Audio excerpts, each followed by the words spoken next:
हमारे यहाँ सांसद और विधायक बनने के लिए हिंदू मुस्लिम होता है, किसी का जान लेने के लिए नहीं।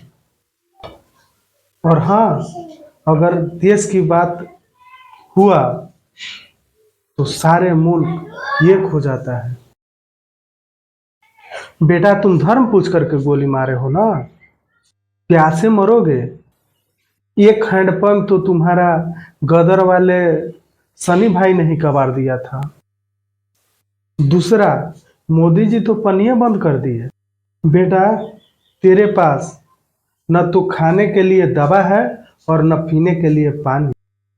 साले, तुम्हें नमक तक तो हम ही देते और तुम धर्म पूछ के गोली मारते हो। तो बेटा, एक बात सुन लो, हमारे यहाँ सांसद और विधायक बनने के लिए हिंदू मुस्लिम होता है, देश की बात अगर आए तो हम सारे एक हो जाते हैं।